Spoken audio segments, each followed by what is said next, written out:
ভারতের প্রধানমন্ত্রী নরেন্দ্র মোদীর সাম্প্রতিক বিদেশ সফর ও সেখান থেকে পাওয়া নিত্য নতুন আন্তর্জাতিক সম্মাননা ও পুরস্কার নিয়ে বিশ্বজুড়ে তৈরি হয়েছে এক মিশ্র প্রতিক্রিয়া।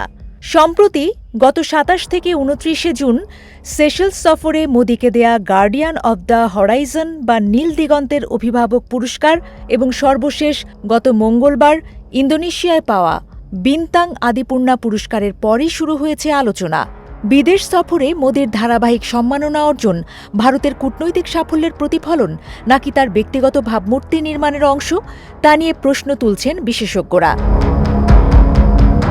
গত জুনের শেষ সপ্তাহে সেশেলসের রাজধানী ভিক্টোরিয়ার স্টেট হাউসে আয়োজিত এক অনুষ্ঠানে দেশটির প্রেসিডেন্ট প্যাট্রিক হারমিনি মোদির হাতে সম্মাননাটি তুলে দেন।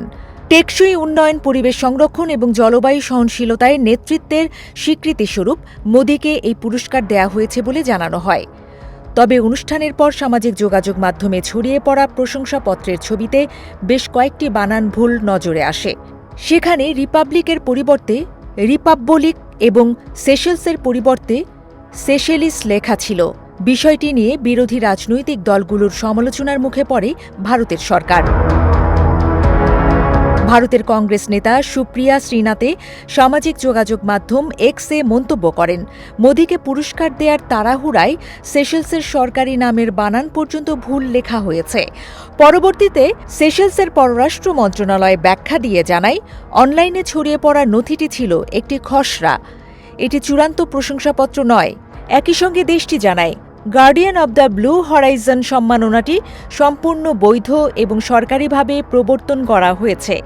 আশ্চর্যের বিষয় হল, মোদির সফরের মাত্র কয়েকদিন আগে সেশেলসের মন্ত্রিসভা নতুন এই সম্মাননা চালুর অনুমোদন দেয়। ক্ষমতায় আসার পর গত ১২ বছরে বিদেশ সফরে নরেন্দ্র মোদী ৩০টিরও বেশি আন্তর্জাতিক সম্মাননা পেয়েছেন।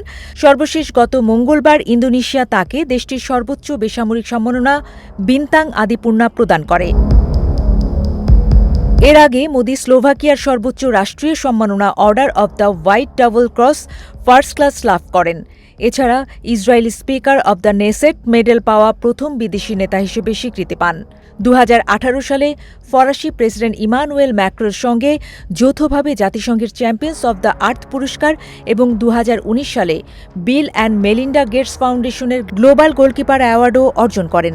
একই বছরে তিনি ওয়ার্ল্ড মার্কেটিং সামিটের ফিলিপ কোটলার প্রেসিডেন্সিয়াল অ্যাওয়ার্ড পান, যা পরে আর কাউকে দেয়া হয়নি। প্রতিবারই এসব সম্মাননা গ্রহণের সময় মোদি এগুলোকে ভারতের ১৪০ কোটির বেশি মানুষের সম্মান বলে উল্লেখ করেছেন। বিজেপি সরকারের মতে বিভিন্ন দেশের এসব স্বীকৃতি বিশ্বমঞ্চে ভারতের ক্রমবর্ধমান প্রভাব এবং কূটনৈতিক গুরুত্বের প্রতিফলন।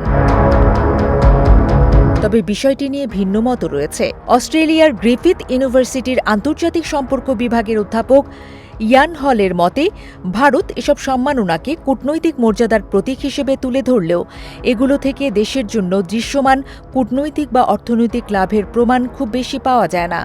অন্যদিকে যুক্তরাজ্যের ওয়েস্টমিনস্টার ইউনিভার্সিটির রাজনীতি ও আন্তর্জাতিক সম্পর্ক বিভাগের অধ্যাপক নিতাশা কাউলের মতে, এসব পুরস্কার মূলত মোদির একনায়কতান্ত্রিক রাজনীতির অনুষঙ্গ। মোদি এবং তার সমর্থকেরা আন্তর্জাতিকভাবে সম্মানিত একজন বিশ্বনেতার রূপকথা তৈরি করতে এগুলো ব্যবহার করেন, যার সাথে ভারতের আসল কূটনৈতিক রেকর্ডের মিল নেই। সেশেলসের ভুল বানানের প্রশংসাপত্রটি তারই একটি বড় প্রমাণ।